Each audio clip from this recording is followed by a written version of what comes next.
Welcome, listeners. It gives me great pleasure and privilege to host this special episode on a raging controversy, especially down south here in Tamil Nadu. Isaignani Ilayaraja, the name needs no introduction. One of the greatest music composers of India, and what an extraordinary journey. And what I might say might be slightly disconcerting to a section of traditionalists, but in terms of his sheer contribution to the corpus of music and possibly innovating a new musical tradition, he deserves a place right there with the pantheon of the Carnatic music triumvirate and philosophers, saint musicians like Kanakadasa. On a personal note, I can't imagine my own emotional universe without Raja, and I'm forever grateful for this. A lot of people who are fans of Raja, they know that he generally has maintained a very studious silence. His life has been about a pursuit of a musical journey that is very intricately interlinked with his own spiritual quest as well. However, he was in the news recently for writing a foreword for a book by published by Bluecraft Foundation and a Delhi-based group titled Ambedkar and Modi: Reformers Idea and Performers Implementation. Of course, Raja kind of finds a parallel between the life of Modi and Ambedkar, especially from the disempowered, socially underprivileged background that both of them came to, and their own meteoric rise to uh, the top of the political pyramid, actually. And in fact, contrary to what people say, it's not exactly that he compares Prime Minister Modi with Dr. Ambedkar. It's more like what he essentially says is that a lot of Modi's plans and programs have operationalized Ambedkar's vision. Either like Raja goes on to price the LPG provisioning, toilet provisioning for millions of rural women, the bank accounts that have been opened, the ban on triple talaq. Of course, as anybody who's aware about how the discourse unfolds in Tamil Nadu, this predictably created a four with the so-called Dravidian stalkers, the Periyarist, and the Ambedkarist forces allied to the DMK largely, and some of his own fans also. We need to be honest about it. They were upset about this comparison actually. So to discuss all this and much more, it's my real privilege to have my very dear friend and also, should I say, my go-to philosopher, one of Tamil's most erudite bilingual writer, and of course my own colleague in Swarajya, Aravindan Neelakandan. Aravindan, welcome, Aravindan. How are you? Namaste. I'm fine. Okay, And that is thank a you. very wonderful So, introduction to Raja's contribution to your yeah, individual I think. journey and the society at large. Yeah, it's. I think a very. I think this is. I thought that we'll wait till the dust settles over it, but I think 2 weeks into the controversy, I think there is the debate has not ceased. So I thought like I should speak to you, especially with someone with you who has such a good understanding of the issue. So, Arvindan, first, let me begin by asking this actually that, basically, I kind of uh, refuse that there wasn't comparison made, right? It was basically Ilayaraja writing a foreword for a specific book and Mm. comparing a lot of things that Ambedkar stood for and how that is getting implemented by the current regime. Okay, but one of the common criticism that I hear, okay, of course, I don't want to dignify some of this casteist barbs and some of the below the belt attacks by the Periyarist and Dravidian stocks. Not all of them. We need to be careful because some of them have been also very careful and thoughtful in their criticism. But I'm just saying about the many of them actually who've kind of indulged in this kind of a criticism. That apart, Arvindan, from your own understanding, it's also a fact that Raja is generally not waded into the politics, but based on the foreword that he wrote, right, it does show or demonstrate a certain deep understanding of the social political landscape, and also Raja himself understanding many facets of Ambedkar's life. Raja has been friends with so many literary colossus and Tamil figures, and he himself started his musical journey from a communist platform, so as to speak courtesy, his brother. So, in the sense that to claim that he's completely unaware of any politics and he's just a musical genius is also an attempt to undermine him in my book.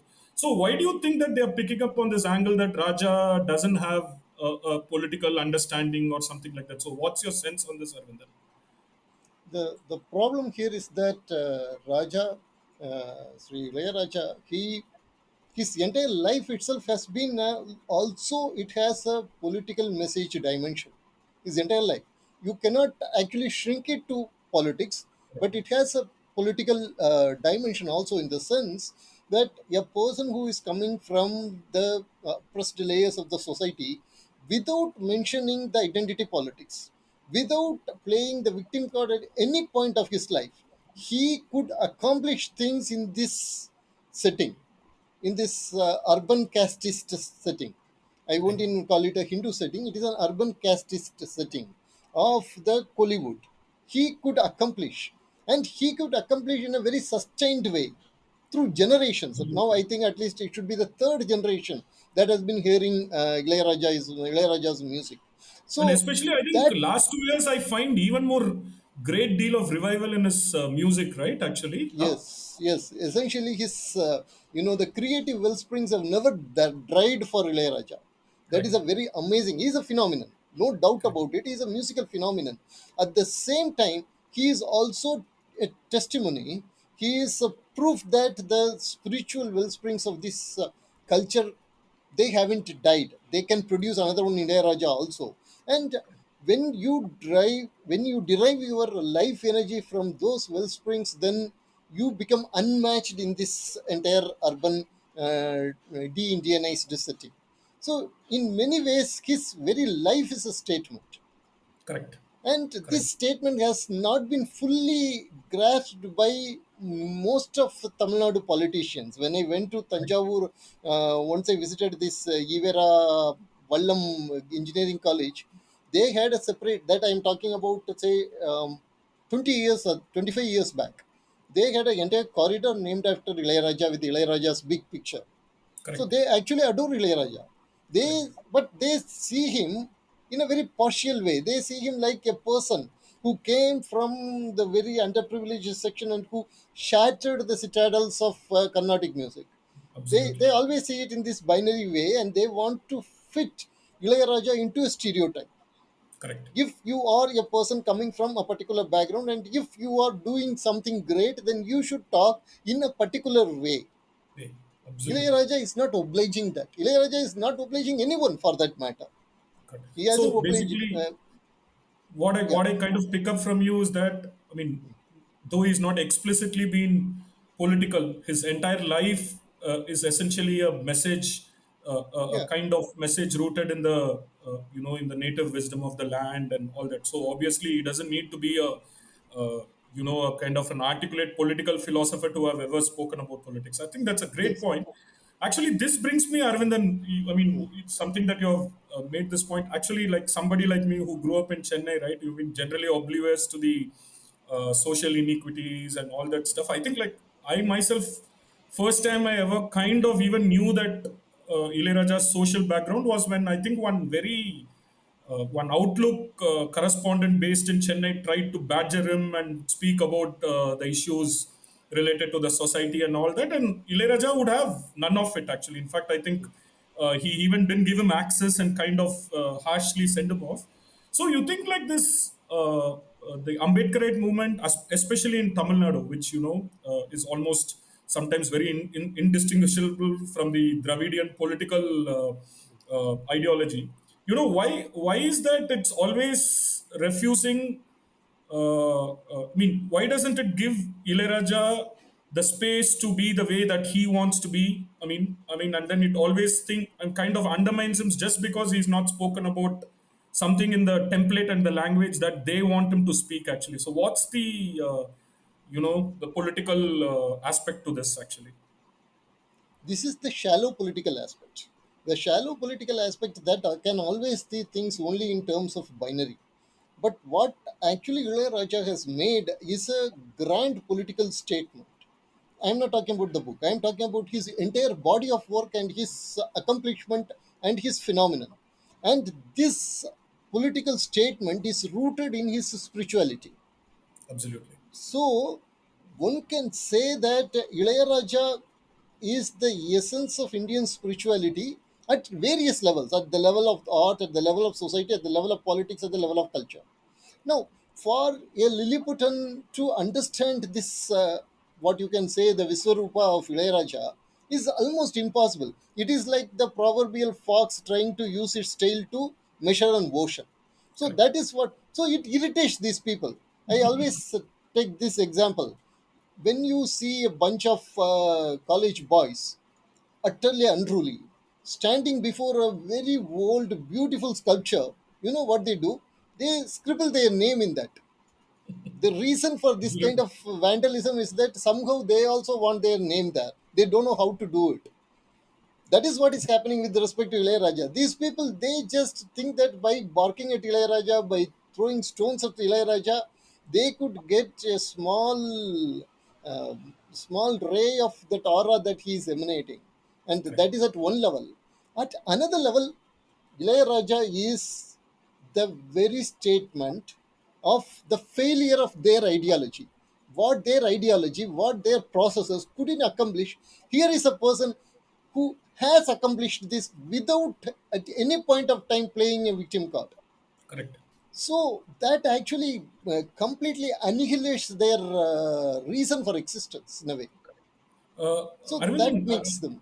yeah, that's a very profound point actually, because I also want to try to kind of explore this further. Okay, I mean, here is a man who's born in a socially underprivileged background in a nondescript village in somewhere in Western Ghats, and from there comes to Chennai. I mean, he's never formally trained in music, and then I mean, a life that has been completely dedicated to the music. I mean, I remember one interview in the Google when he was visiting the US, where he just told the schedule that he had day in day out for 25 days, which starts at 4 a.m. in the morning and ends at like 12 p.m. That's the level of dedication that man has put into his life. But from my perspective, but we also need to acknowledge that Ilayaraja's early what do you call, visibility, or his travels across Tamil Nadu was courtesy his brother Pavalar Varadarajan, who was partially a communist propagandist, so as to speak, and so Raja used to share the stage with him, perform him, and so obviously that we can't deny that that was his early. A tryst with the music actually. So from there, though I think like I have personally heard Raja negate communism as an ideology and all that stuff, and from there where his musical journey, spiritual journey to Ramana Maharishi, to seeking great answers within the great Sanatana Dharma tradition. How do you see this journey, and actually, what are the triggers? And do you think like this kind of uh, thing has always been there in the Tamil land, and except in the last 50 years where it has been undermined? I think this is like par for the course. So, what's your sense on this? Uh, my my personal take on this is that at one particular point of time, the initially when in their innocence the youth got attracted to the communist movement, they were attracted because they saw it as a kind of move towards justice, Correct. move towards equality, and this again, if you look at all those names of the people who have been in the left movement initially, you would find that most of them came from the Vaishnava Sampradaya, or In a at certain least sense. they would have some Vishnu connection to their names. For example, you take the name of Ilayaraja's own brother, whom you just now told, Pavalar Vardarajan, which is essentially a Vaishnavite name. Okay, I my this is just this is my More personal like a pop view. theory, we can say it. Yeah, yeah, Yeah, and the thing is, this is because Vaishnavism has a strong element of social equality that is derived from Sri Ramanuja, and they looked at communism or Marxism as a means to attain that equality. So this was the trap that always the communism sets. It sets the trap by these beautiful intentions, and only when you go inside you understand that it is essentially a path towards dictatorship and loss of your freedom, even correct. your other freedom, social freedom. that you learn later only. So this initial attraction was because of that. So I would say that it is more a kind of a spiritual attraction Correct. that was there for most of the people, like B. Ramamurthy. You take an example of B. Ramamurthy. He was a very good person, a well-known, very good person, and he was attracted to communism. And once you get into communism, then you get tracked into its ideological things, and you Correct. end up becoming denationalized. Fortunately, that didn't happen for Ilayaraja because of an experience he had with a near-death experience, and after that he had an experience of Mugambiye, and he understood that the dialectical materialism or whatever that this Marxists are talking about, which is at the core of their philosophy, is very shallow. Yeah, So he I think weed there was here.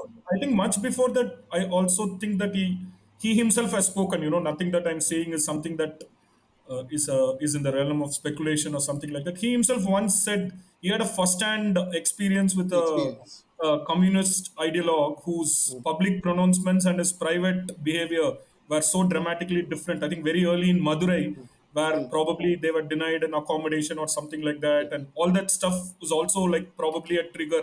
I would say, think. Exactly. The problem with Marxism, or for that matter, the problem with most of the progressives is that they deny the social reality and they Correct. project themselves as progressives.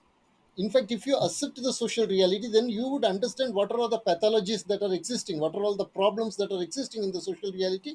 You could change them, you could erase them. But if you don't do that, then if you are into a realm of some kind of ideological trapping, that too is a neurocentric ideology, this kind of schizophrenic behavior comes up. And Comes. so this again creates, for this is not just Ilayaraja, a lot of writers have experienced this. For example, Venkat Swaminathan, who was a very great art critic, he had recorded a particular incident in which a scheduled community writer went to see a very progressive writer in Sri Lanka, very progressive, absolute atheist and all that kind of stuff. And when he went to see him to his house, and this person is also a great writer. When he went to see him, this leftist writer didn't want him to enter his house. So he said, "Let us go for a walk in the moonlight." Correct. It was night, and he said, "Let us go for a walk in the moonlight." Then he understood, this Dalit writer understood that the real reason this person was telling is because he didn't want him to come inside. He had recorded this. There are many such incidents in which the leftists, the progressives, they had exhibited casteist behavior. This is Correct. the kind of a cognitive dissonance they have. If they had relied on Indic frameworks, they could have easily overcome all these things, but they didn't. So, Correct. Ilayaraja, in a way, as you rightly said, this could have also shown him that Marxism has different phases. After all, Marxism everywhere, it has always aided the majoritarian racism. Correct. So, Correct. they, it is a very That's possible thing that, yeah. yeah, Correct. So other thing, Aravindan, that I want to kind of deal about it is that what is the greatness of the man? I mean, we're talking about Raja here. Is that you know the such extraordinarily impoverished, poor. I mean, even both socially discriminated as well as economically poor kind of a background as well. Uh, so it's not that say, like, let's say somebody like Rahman. Okay, I mean, with all due respects to his musical achievements and the fame that he has achieved, actually, there was a certain element of enablement, and in fact, we could call the Tamil movie establishment kind of promoted him, because at one point of time, Raja had almost become like the invincible force, and probably just to prove a point that that there can be a Tamil industry beyond him as well. There was a certain concerted effort to get Rahman. On the other hand, here is a man, at some point of time, it's also true that traditionalists, both in the literary establishment as well as the Tamil musical establishment, also mocked him. I mean, of course, to the greatness of Raja, even today, he acknowledges. I mean, I don't think so. He particularly holds any grudge against those things, but acknowledges the role of people like T.V. Gopalakrishnan and Lalgudi Jayaraman in his thing. But what is this constant thing about this Dalit? I mean, especially in Tamil Nadu, I don't think so. It's true of other parts of India, and definitely the Dravidian stock Periyarist, almost always attacking him that his entire life's quest has been to kind of seek the quote unquote the approval of the Brahminical establishment. In fact, I would actually argue that if there is that kind of an establishment, it has been more instrumental in the rise of Rahman than Raja, right? Actually, so but though they seem to be celebrating Rahman, but they don't actually acknowledge that for Raja's life is like just a life of conquering everything, right? Actually, I mean that Yeah. nothing came his way, nothing was facilitated. Actually, I mean, and of course, we are not even talking about the kind of marketing machinery and the Hindi movie thing that played a significant role in Rahman's rise, right? Actually, so why this actually? What's your sense on this actually? Yeah. For a person who was for a brief period of his life also a A.R. Rahman fan, and before I understood that A.R. Rahman was just repeating himself again and again and again, and his creativity was very short-lived. And so the point is, yes, he was promoted as a kind of an alternative to Ilayaraja. In fact, Ilayaraja exhibited a strong sense of what we call Vidya Garva. Vidya Garvam is something that a person should show, because if the person is not showing that, he would actually be insulting the Vidya, the Saraswati that has been with him. Because Yep. these are the people, these are commercial people who want to make money out of this great talent this person has. So if he is showing Vidya Garva, there is nothing wrong in that, Hundred number percent, one. 100%, Yeah. 100%. And these people, this establishment, as you rightly said, it was cryptocracy. I would call them cryptocastists. These Correct. people, they would be talking about Vedam Pudidu, they would be talking about abolition Jati, they would be talking about interreligious marriages, take beautiful movies about interreligious marriages, but in Correct. their personal life, they would be very sure that they are following all the rigidities of the caste to their social and financial profits. This is the kind of people that we have actually in real life.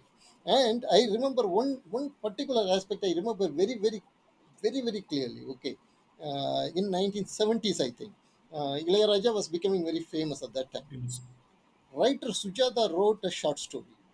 I have forgotten the name of the short story, in which the wife was a person with a newlywed couple. The wife was a person with high, fine sensibilities, and the husband was a kind of a thug. He didn't understand great things in life, beautiful things in life. The writer would show the husband talking high about Ilayaraja's music, Music. and the wife with the fine sensibility would retort, telling, "Music? He is composing music." So this line, see, this is more dangerous than directly attacking Ilayaraja. You know, Correct. you are Correct. Correct. tangentially attacking Ilayaraja and telling people how to look at Ilayaraja in a completely separate story. The Correct. Correct. same Sujata later came and told that when he heard Ilayaraja's Thiruvasagam, he told that I would approach him with Divya Prabandham, and I would also ask him to put music for Divya Prabandham. So same Sujata made a remark in the later part of his life. Now that is the achievement of Ilayaraja. Ilayaraja Correct. never cried. Ilayaraja never said that this guy has talked nonsense about my this thing, and he never attacked people. He simply showed people their place purely by his own achievement. And that was the greatest hurt these people had. And so they created A.R. Rahman, of course, to all his credit, from being a jingles composer, becoming an winner of Oscar Oscar Award with the winning. same quality is something really terrific.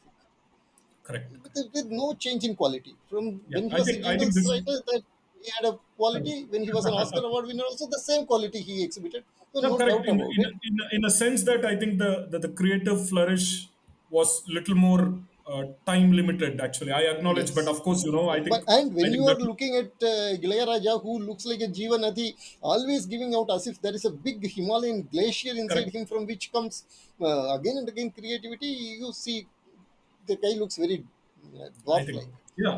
This Now, comparative coming, discussion, I think we should probably leave it for another full session because yes, yes. want to have ask you much more profound questions. Okay. Other thing that was Mm, pretty mm, striking for me, Arvindan, mm, is that in the foreword that Raja wrote, right? Actually, one of the aspects that he highlighted is the multifaceted dimensions of Ambedkar's personality. Actually, like, see, in a popular discourse, or in a way that the Ambedkarite new Ambedkarite reduced Ambedkar, it's more like almost a guy who just was a framer of the constitution, who secured the reservation for the marginalized section of the society. That's generally, of course, that's a great achievement.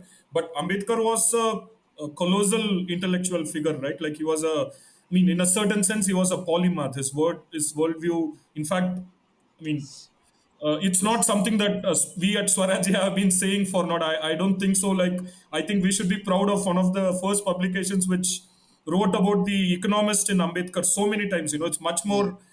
much more before it became fashionable in the mainstream, right? You would be knowing, Yes. and I mean, Yes. all that. Yes. So there Okay. are different dimensions. I mean, his worldview on economics, on infrastructure, on monetary policy, in fact, his PhD itself was on monetary policy, on global. I mean, he was a polymath, right?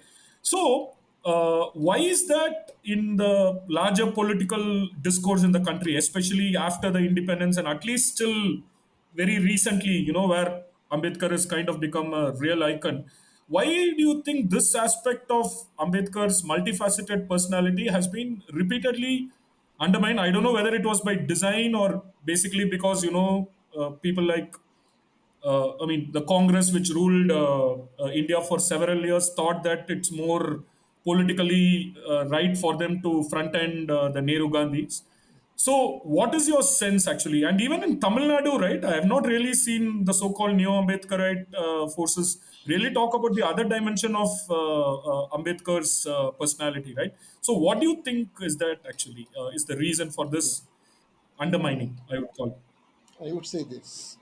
Before coming to this particular question, I want to tell about a spiritual similarity between Dr. Ambedkar and Ilayaraja. Ilayaraja. Now, Okay. if you go through Dr. Ambedkar's most critical book on Hinduism, which is Riddles of Riddles. Hinduism, In this. in that he has a passage which actually nobody quotes. That passage actually forms the core of the book. Everything else is just commentary. There he says that, and I have repeatedly told this again and written this again and again in Swarajya, and it is this, that the Mahavakyas of the Upanishads, the Aham Brahmasmi, Tattvamasi, they form the spiritual basis of democracy, and democracy is not just a way of governance or a form of government, it is essentially a way of life. And these Correct. Mahavakyas of the Upanishads, they form the spiritual basis of democracy. This Dr. Ambedkar says. So essentially, what Dr. Ambedkar says is that I'm realizing everything is Brahman gives you a self worth, and that self worth is the basis of democracy. That is what Correct. Dr. Ambedkar says. And he criticizes Hindus because they are not adhering to this great philosophy, and they have created this big caste system in which one person is high and low. There are different scheduled caste and OBC, MBC, all these caste differences they have created, and of course the Brahminical superiority they have created. So he is criticizing Hindus very strongly, rightfully so. Now you take Ilayaraja. What is the spiritual basis of Ilayaraja? Where he returns again and again for his spiritual charging of his batteries. It is to Ramana Ramana Maharshi. Maharishi, who is one can say the Rajahamsa of Advaita. He is the Correct. king swan of Advaita. And so this is the basic spiritual fraternity that Ilayaraja and Dr. Ambedkar are having. So again, Dr. Ambedkar, of course, he was upset about the way he was treated and everything, and he was constantly criticizing, stinging I mean, and like a, I think rightfully so, right? yeah, rightfully so. Uh, Yeah, every word that is spoken against Hindu society in a very harsh way, and we deserve it, and we have correct. to learn from it. There's no doubt Absolutely. about it. Today we can take some of his quotes, as most of the right wingers do at that time at times, particularly in the net. They take quotes out of context and they show and tell that Just to qualify Dr. more Ambedkar is anti-Hindu, but it the is not so. traditionalist. Yeah, the Yeah. traditionalists, the tradiates. Yeah. And Tags. when we Yeah. come to Ilayaraja, what he had done is he had demonstrated by his life what Dr. Ambedkar said. So he is Yes. I could, without any hesitation, I would say that Ilayaraja is the embodiment of spiritual democracy. I will give you two incidents here. One is in his YouTube channel, I think, in 2009, he composed music for a movie called Alagar Malai. It's an ordinary movie, but there is a title song. I would say that the title song that in which Ilayaraja himself comes, it forms the anthem for his entire life. He says that people may go any place, but for me, my Matrubhumi is everything. For me, my mother's land is everything. It's And so beautiful. leaving this land where I would go. So it's a beautiful song with wonderful visuals where he shows his native village, his mother's samadhi, and all that. It is moving, and that is the statement. And I would say, whatever he talked about Narendra Modi was a natural corollary of this basis. That is number one. Basis. Number two, after 2015, there was this Chennai floods. Then there Correct. were relief operations for which Ilayaraja had gone. A reporter from Satyam TV, that TV I should emphasize, Satyam TV, a reporter from Satyam TV, Ilayaraja was coming out. He was asking, what do you think about that beep song? You remember that beep song controversy of Simbu? Yeah, yeah, Okay, it was a yeah. very obscene thing. Here is a cub reporter coming and thrusting his mic to a great person like Ilayaraja, a phenomenon of our generations, and asking, what do you think about the beep song? Ilayaraja got angry, again, rightfully so. He got very angry and he shouted at him, do you have intelligence? He used the term Arivu. Then that reporter said, yes, I have intelligence. Now, look at the situation, a very angry situation. But the next question that Ilayaraja asked him changed the entire thing and elevated the whole thing to another level. He asked, by what intelligence you understand that you are intelligent? Now, this is a question actually that comes in our Advaitic treatise. And very spontaneously, Ilayaraja asked this question, through what intelligence do you understand you are intelligent? எந்த அறிவை வச்சு உனக்கு அறிவு இருக்குதுன்னு நீ சொல்ற? That is what he asked. So this this ability to transform. See, what he is essentially telling the reporter is this: you Correct. come in a heritage that is of great uh, intelligence, and you are asking this kind of trivial questions. It is not Correct. about Ilayaraja's ego. It is not about Ilayaraja's individual ego. It is about the greatness of the civilization of whose personification Ilayaraja was, and you are being trivial. So these Trivial. two incidents for me, they define Ilayaraja. Yeah. So this Ambedkar. shows that Yeah, yeah. yeah. So that. So this shows that both Ambedkar and Ilayaraja, they are the personifications of two aspects of our civilization. Right, right. One was seeking justice, and another one is Right. the personification of achievement. He was also a personification of achievement. So there are a lot of similarities, basic unity between Correct. Ilayaraja and Dr. Ambedkar. Aravindan, before you parked my question on why there is lot of not much focus or repeated undermining of the multifaceted polymath part of the Ambedkar Yeah, personality. yeah, I'm coming Before to that. before you address that, I just wanted to ask a follow up question to what you just said. It's very interesting because after this controversy broke, I was just watching that thousands of Periyarist Dravidian YouTube channels that have flooded the social media because it's very critical to understand what's the thinking on every side actually of a debate. So I mean I kind of also listened to our favorite Father Jagat Gaspar's interview on this Ilayaraja issue.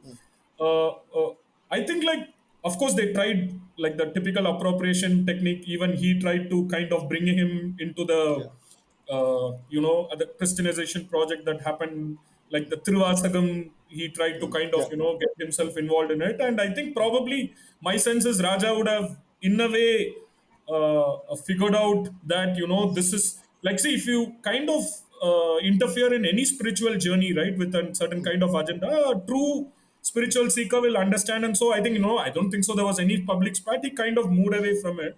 yeah, But I think like that Gasper doesn't seems to have recovered from that.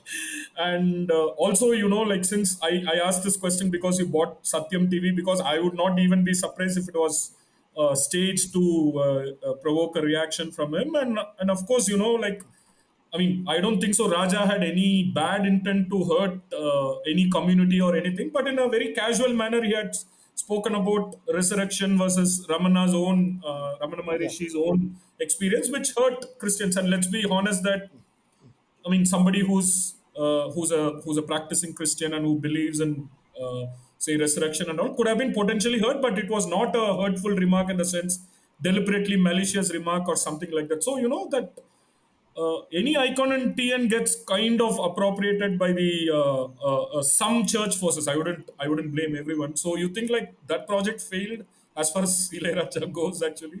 definitely. Ilayaraja, in his own very mild, gentle way, thwarted that appropriation strategy that this guy was devising. In fact, Catholic Church has been trying to appropriate Ilayaraja himself for a long time. If I remember correctly, I'm not very sure. If I remember correctly, there was a Don Bosco related publishing house, Arumbu or something. They were ready to even publish Ilayaraja's works and those kind of things they were doing. So they were trying. And when Ilayaraja very calmly showed them their place in a very, very wonderful, civilized way, and they couldn't Correct. get away with, and they still carry the grudge against Ilayaraja in this. So And that now coming way, to that yeah. different multifaceted aspects of Dr. Um, Ambedkar, I want to point out one important aspect here. If you look at all this Dr. Ambedkar glorifying, you will find that this all started after 1990. Before 1990, these parties, all the No, political actually, parties were not interested. great point, Aravindan. As far as I remember, right, like, see, my family had no connection with politics and all, but I mean, that my grandfather used to know some stuff, but I've really, other than, a cursory reference in some history book that he was a chairman, I mean, I mean, hurts to say, but he was largely reduced as a very fringe figure, right? I mean, He I was mean, reduced, and, yes, by the yeah. mainstream political parties, And except one to be party. honest, this is also something that we need to own up to. When I go through the archives of even Swarajya in 60s and 70s, I mean, honestly, you don't find much written about Ambedkar. So I sure there was a systematic attempt to undermine his contribution. We need to acknowledge that, and I think it was across ideologies actually. Except for one Some ideology. I would say that. say that. I'm I coming mean, to we'll that ask that actually. question. I'll come back to that question. Yeah. So here, if you look at this, except the Republican Party of Dr. Ambedkar and the scheduled community organizations, Dr. Ambedkar was not at all. In fact, I remember Communist Party was deadly against Ambedkar, telling that he was trying to create bourgeois scheduled community, nothing else. That is his agenda. That is how they were attacking. Remember, Correct. Correct. exactly a similar attack is today made on Ilayaraja. Correct. Exactly same kind of attack. If you are a Dalit, you have to behave in a particular way. And here is Dr. Ambedkar telling people to go for capitalism. Correct. And how you can say that if you are a Dalit, you should tell scheduled community people to go for revolution, not for Correct. capitalism and entrepreneurship. So the Correct. same thing is now operating. Number one. Number two, talking about the different political parties and ideologies, there was only one political parties that has always been consistent in praising Dr. Ambedkar, and they even included his name in the daily morning prayers of their organization long before 1960s, and Correct. that is RSS and Bharatiya Correct. Janata Party, Bharatiya Janata. So Correct. we understood the civilizational importance of Dr. Ambedkar Correct. long Correct. before these people took it, Correct. tried to Arvind, appropriate him. I think like I want to reserve the last two questions on the sung and the thing. You just complete on that multi-dimensional personality. Why it Yeah. never came out? What do you think is what do you think would have been the reason for this actually? The one reason is that most of his statements were problematic for the ruling dispensation. Okay, and for example, nationalizing the rivers, and in the case of Indus Water Treaty, taking a very strong pro-India stand. And this is what he said: we won't be giving even a single drop of water to Pakistan from Indus if they don't accept our sovereignty over Kashmir. And Mountbatten had to actually phone Nehru and tell that this man is sabotaging the entire Indo-Pak talks, and his view of India should leave the Soviet side and should join the SEATO. Okay, And if you look at the different aspects of Dr. Ambedkar, then you would understand one thing very clearly, that it is very good for the pseudo secular forces to reduce Dr. Ambedkar as a kind of a scheduled community icon Icon. instead of showing him as a national leader. National icon. Okay. I think I And thought as much. Yeah.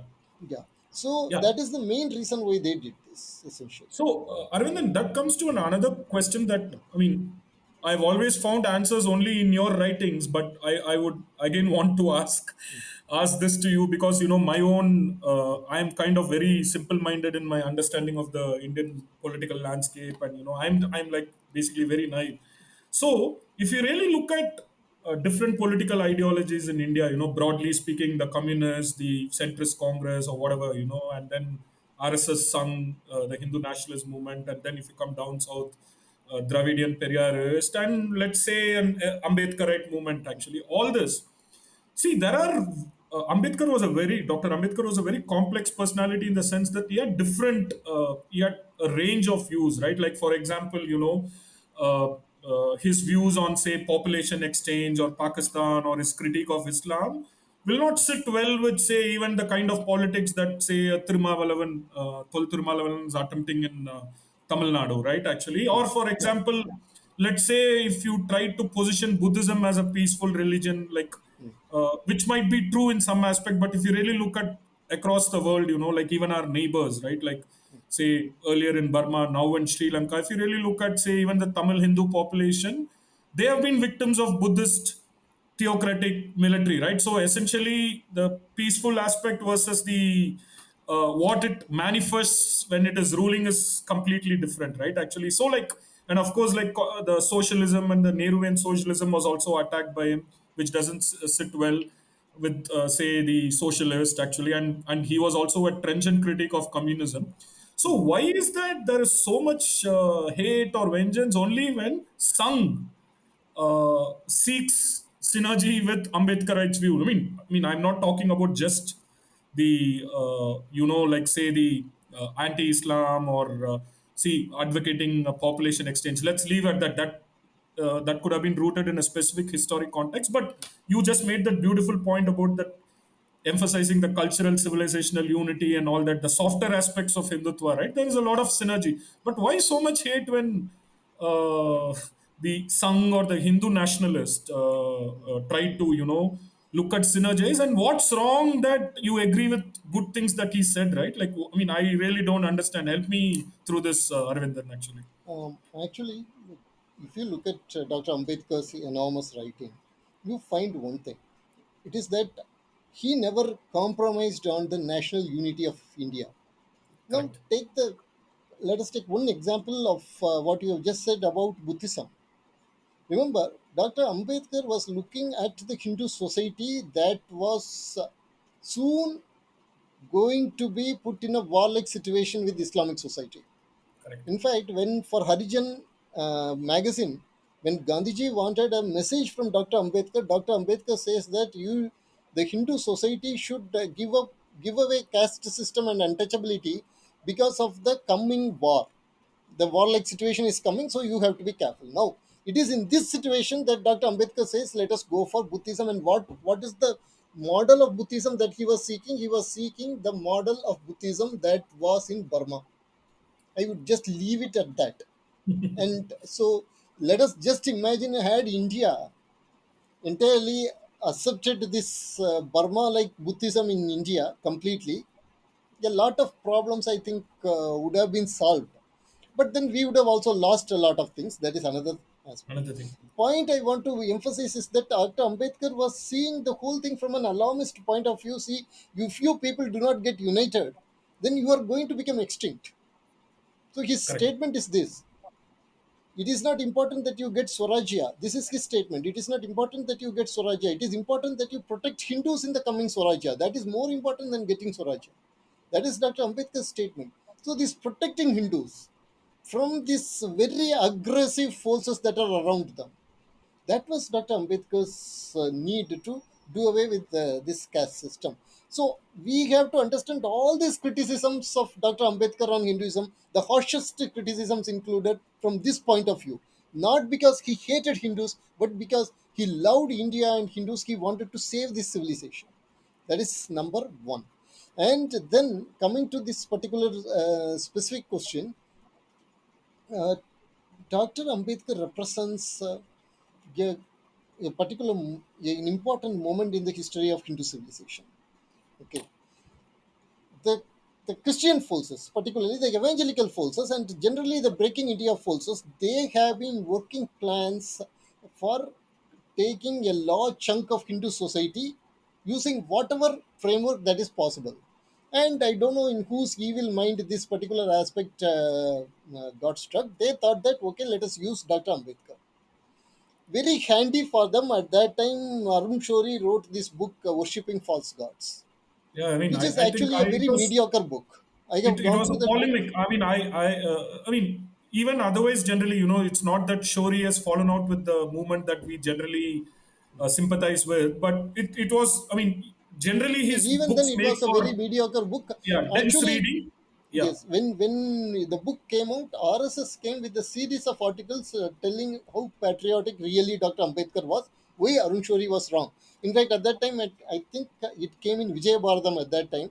Shori in Ambedkarum, Desabhakt Ambedkarum. That was the title. That I think was the only factual rebuttal that was given to this. And our friend Ma Venkatesan, who was actually who retired just now. He was the chairman of this hygiene workers Karamcharis. national commission, and he had come out with a wonderful book called Hindutva Ambedkar, which shows how Dr. Ambedkar was in his essence was a very strong Hindutvaite. His ideology and Hindutva ideology were not separate. The people who are quoting Dr. Ambedkar, the inner circle of the people who are quoting Dr. Ambedkar, they know this. They know this.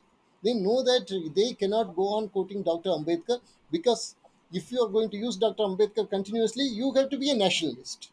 Correct. You don't have to be a Sanatanist. You don't have to be Saivite, but you have to be. You can be a Buddhist, but you have to be a nationalist. They know that.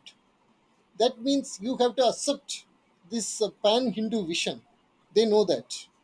It was Dr. Ambedkar who actually adapted Savarkar's definition of Hindu to the constitution. So they Correct. know that there are converging points, basic converging points, all the divergences superficial. They know that. Correct. That is why they are afraid. Dr. Correct. Ambedkar can become a kind of a Brahmastra in the hands of Hindutvites. So Correct. they are very much afraid. Correct. Correct. Arvindan, last couple of questions. I mean, you've written a seminal six-part series on the engagement between Dr. Ambedkar and the larger Hindutva movement. Of course, we need to acknowledge that uh, one is Hindu society, and then there is an Hindutva movement. There were certainly traditional regressive elements within the Hindu society who still don't think, who kind of still, let's be very honest about it, mock or disparagingly speak about Ambedkar without understanding his, the life of him actually. But you have often argued, and with very solid references and all that, that the engagement between, let's say, the Savarkarite or the reformatory stand of Hindutva and Ambedkar is very long and abiding, and uh, despite the differences, some of it irreconcilable, there was a huge abiding respect between these two, Ambedkar and the larger Hindutva movement. Actually, can you just like elaborate on that? Because maybe a lot of them would not have read the essays, and I also want to kind of understand from you actually when the engagement started and the synergies and how it went, and probably you can also talk about the recent Hindutva social engineering, which also partially started during the days of Satsang Chalak Baba Sahib Deoras, who himself was had deep reverence for Ambedkar. If you could speak on this, will be interesting for our listeners See, actually. if you see Dr. Ambedkar's starting point, there's a very interesting dimension to Dr. Ambedkar that most people are not talking about. In fact, it even missed the eyes of Dhananjay Keer. We are actually fortunate to have a person like Dhananjay Keer write the biography of Dr. Ambedkar. Except for the last chapter that deals with the parinirvana of Dr. Ambedkar, Dhananjay Keer took the entire draft and gave it to Dr. Ambedkar. He read it and he authorized it. So we can consider the biography written by Dhananjay Keer as the authoritative biography on Dr. Ambedkar. And Dhananjay Keer was a strong Hindu Mahasabhite. He was the Correct. one who also wrote the biography of Veer Savarkar. Veer Savarkar. Okay, yeah. So in that there is a very important quotation when Dr. Ambedkar has announced that he would convert to he was born a Hindu, he wouldn't die a Hindu. He had made that announcement. This is after he tried his level best to make the traditional Hindu heads to tell that there should be no untouchability. That all they had to do was that. They had to make a proclamation that untouchability does not exist. It does not have Shastric acceptance. Had the traditional Hindu heads made that statement, Ambedkar would not have become bitter. But they didn't make the statement. So the historical crime in this was committed by, let me be very clear, the historical crime was committed by the traditional Hindu Matadhipatis of that time. Absolutely. There's They no were demand. responsible. If a book like Riddles of Hinduism exists, the primary reason for that, the sin for that, lies with all those traditional Matadhipatis. I'm very clear about that. Okay, so after that, a lot of people are approaching Dr. Ambedkar to get him converted to their own religion, particularly the Islamists, the Christian missionaries. They were coming. Interestingly, even the Sikhs made an attempt, right? And then Yeah, he, Sikhs made an and, attempt. That is the but difference. they kind of backed out because they found out that if Mahars will outnumber the Yes, Jats, exactly. if The, they the come into the political fold. this thing would see. This is a very big problem actually. Dr. Ambedkar getting converted to Sikhism was okay. It Uh, was okay for Dr. Ambedkar himself. correct. It was not okay for him to get converted to Christianity and Islam. And that is where I want to say this particular thing. He makes a statement that when we get converted, we have to take the national security into account. Then he says we cannot so get converted to Islam. If we get converted to Christianity, we would be strengthening the hands of the British Empire. So we cannot get converted to Christianity. Then, if a scheduled community person gets converted to Christianity or Islam, he becomes denationalized. That is the That's his. statement of Dr. Ambedkar. He becomes denationalized. So this is a kind of statement that you can't even find in Guruji Golwalkar. You see this statement in Dr. Ambedkar. So he makes this, and later there was one famous I think uh, his clarity came out of his anger and deep understanding of several things, right? Actually, I would so say that this clarity and for this dharmic vision of Dr. Ambedkar, we should thank the Kabir Panth in which he was born.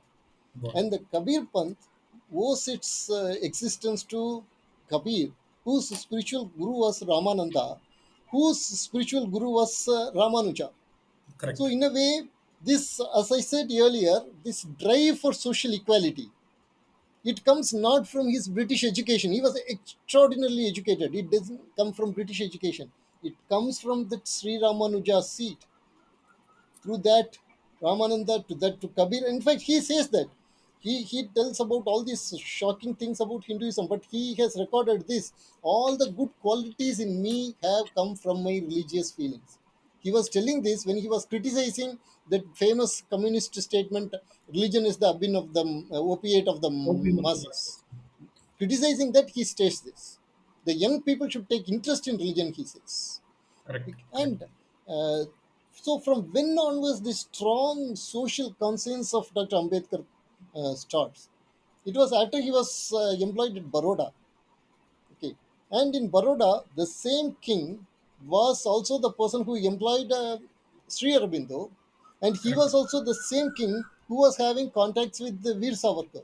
So, Correct. if you go through his writings of this Baroda Raja, you will find that he was talking about eradication of caste system. He was talking about equality, fraternity, and unity. Yeah, he was talking about these things: liberty, fraternity, Correct. equality, the three ideals. And this he gets from Sri Aurobindo. Sri Aurobindo was, Absolutely. in fact, the speech writer for this Raja when he was employed there. So, Correct. again, if you look at the writings of Sri Aurobindo, you would find that he has emphasized these three things as Correct. Indic values, not as Correct. something that you got from the French, as Indic values. You go through Correct. the writings of Dr. Ambedkar, you will find the same three values again emphasized with a higher emphasis on fraternity. Correct. And when in the preamble of the Constitution, when he talks about the fraternity, he introduces the term the nation. Correct. As our great Princeling told that the nation is not talked about in the Union. Constitution, Ambedkar's dearest value was fraternity. When he was talking about Absolutely. writing about fraternity, he talks about the nation. So Correct. this is the what I can say the core of Dr. Ambedkar. Core Correct. of Dr. Ambedkar has been influenced by Buddha, Sri Aurobindo, Vivekananda. In fact, when Exactly. Matai goes and asks Dr. Ambedkar who was the greatest Indian, Ambedkar at once answers Buddha. And then he asks who was the greatest Indian in recent times. He says in the last 2 centuries, the greatest Indian was Swami Vivekananda. And he asks, Wonderful. is it not Gandhi? No, it is Swami Vivekananda who is the greatest Indian. So this is the kind of nationalism. He was for Sanskrit as the national language, as you could see, you would have seen. Yeah, And yeah. importantly, he wanted he was ready to recommend the saffron flag as the national flag of India. He Interesting. told the Hindu Mahasabha people, you start a movement for making saffron flag the national flag of India, I would support it. And unfortunately, the It didn't Gandhi happen the way murder that. and all that happened. Correct. So, So, Arvindan, I think this is like something that I can just keep listening to you for entire 24 hours and still feel that I'm inadequately informed. You are such a fountainhead of so much information and knowledge on the subject. So, but unfortunately, we need to end this with one last question, Arvindan, which, we've discussed so many things. So let's, as someone born in Chennai and as someone who lives in Tamil Nadu, so, both of us have a certain, I mean, I don't have any connect with Tamil Nadu anymore in the sense that I don't live there, but I do need to ask this question to you. See, it's not that like people have not, in the entire Tamil Nadu political discourse, right? This kind of sycophancy or this extra embellishment and comparison, this rhetorical flourishes are par for the course, right? Like, Stalin gets called as Varum Ambedkar, and like whenever I travel in Tamil Nadu, I just love all the posters that are splashed all over the state. Even a small time one man Ambedkarite party guy is described as like say yeah, Varum Ambedkar, Irvadam Nutrandin Ambedkar, whatever, like. And uh, everybody is either called a Periyar reincarnate or Karnanidhi himself was described as a Ramanuja reborn. So, this is all, this is a figure of speech, right? So, you don't need to, you need to cut some slack when these things are said. But why is this extraordinary vengeance and, not even sparing Raja's own social background, especially when somebody kind of says, I wouldn't say that it's like one unadulterated praise or some sycophantic praise of Prime Minister Modi. It's just a comparison written in the context of a forward written for the book. So, what is yeah. this psych you think that drives this level of hate As I against the said, Prime Minister, especially someone who according to me, even I don't think so any other Prime Minister, even let's say even if it's for lip service or for a thing, he's not personally done anything to offend Tamil people, like say some of the previous prime ministers. So, what explains this psychology, Arvind? Maybe you I will tell can you what. It is demystify it for because all of us. Yeah, the the main reason I would say is fear. These people are afraid. These people, they know that Modi, if there is one person who could demolish this big illusion of Tamil Nadu being Ivera Man, it is Narendra Modi. He could demolish it because he genuinely loves Tamil people. The problem for this is this: they know Narendra Modi, number one, genuinely loves Tamil people. Number two, Narendra Modi is genuinely for social equality. These two are the two planks with which these people have made their lives and career, and you are going to demolish it completely because he is going to do. They have been talking about it all these days and doing nothing but only perpetuating dynastic politics. And here comes a person who is going to do it. And after that, how you are going to talk about all these things? And so they have such a hatred for Modi because he defies that Hindu Hindutva, that stereotype. He defies stereotype. that stereotype.